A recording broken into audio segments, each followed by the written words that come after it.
There is Jessie here. Welcome to the channel. Guys, have you had a nice weekend? How are you doing today? How are you feeling? I don't know how I'm feeling today. I'm feeling many things. Very overactive mind. Definitely trying to sabotage me today. So I wonder what that's about. And I guess what I'll talk about today is how to know what's the right thing to do. Now, I don't have any answers to this. All I can say, and this came up in a conversation with a friend talking about the video that I let out on Friday about abuse. And her argument was, or at least her perspective that she's trying to understand at the moment, is the damage in focusing on trauma and potentially staying in victimhood. And actually what we need to do, like what a lot of law of attraction says, is just focus on the positive, on the reality that you want to experience. Just keep focusing there and it will eventually come. And the video that I made is sort of in contradiction to that. It's saying, look, this happened to me and da-da-da-da-da. And I think all I can respond to is everyone, you must honor your truth and your path and how you get there. So for me, talking about abuse and starting a conversation, in my opinion, isn't focusing on it and remaining in victimhood. And she made a very good point, which I agree with. If you're in victim mentality, you sort of put out this victim signal.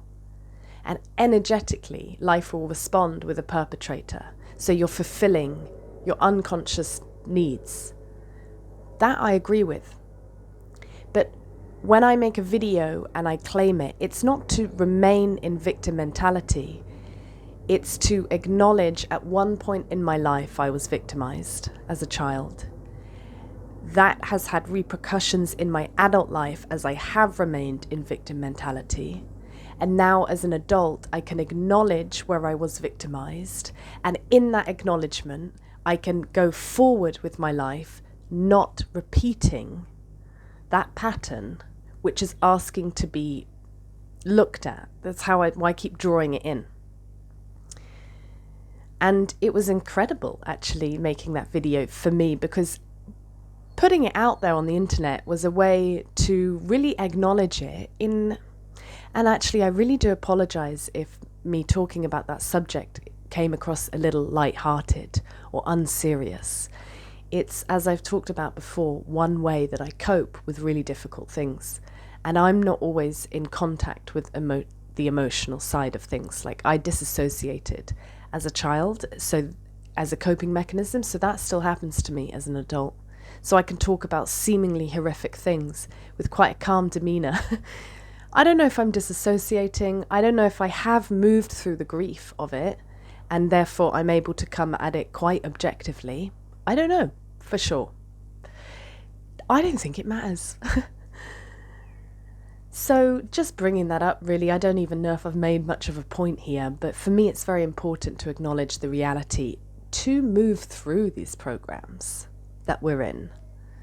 You know, victim, perpetrator. Good to know that exists and to be aware of when I'm acting out of it or not. And I have much of my life. Most of us have. Anyway, any thoughts? That's kind of my two-piece on it at the moment. And I think the most important thing, as I said at the beginning, is like, this is my process. This is how I'm finding my way out the other end to freedom and contentment. And this is how I'm doing it. Don't take anything I say too seriously. I mean, you probably don't, but all with a pinch of salt, what anyone ever says.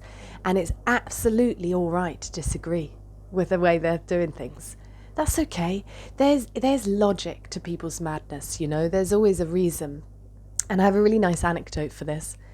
So when I was back in the UK, my mum's friend was staying with us because she had had a hip operation. and was recovering at our house.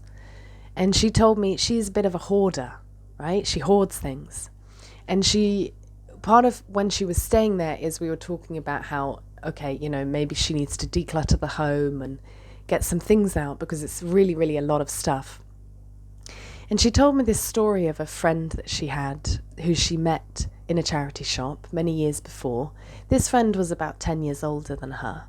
And she was also a hoarder, an artist that liked to collect many things. Maybe that would be good for an art project at some point. And I don't know if it was her family or some people came into her life and started getting rid of her stuff for her.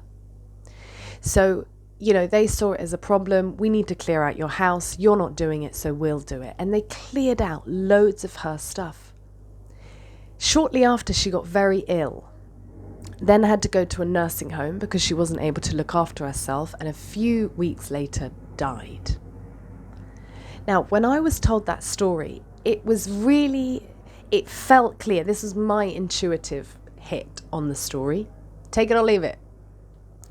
But if those things that she gathered around her were her form of protection, that's how she felt safe. Now, it might not be the healthiest coping mechanism, okay? And it's easy for someone who doesn't hoard as a coping mechanism to look in and be like, whoa, this is unhealthy. But if that lady had come to the decision within herself that she needs to move things out, and she started that process, that would have been extremely therapeutic and safe for her. But to just take away, I think, could have been what contributed to her getting sick, because she didn't have her protection anymore. Like another friend always says, like, you don't rip the teddy bear from the crying child. We let children have their comfort, healthy or not, but it's the individual that decides when they're ready to let go of the coping mechanisms. We can't force it upon anyone. I thought that was such a good story for me.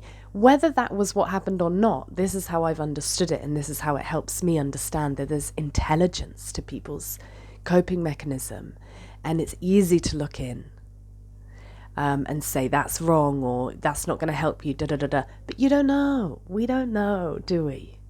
We really got to honour people's intelligence, whether it's healthy or not. And yeah. So that's that for today then. I think I'll leave it there. Please let me know your thoughts down below on any of this. Love chatting to you guys. So grateful for the community. I think we've got a banging bunch of people here. So please let me know your thoughts. Like the video as well if you liked it. And if you're completely new and you like it, subscribe, and I'll see you guys in the next video. Have a beautiful day and a beautiful life. We got this.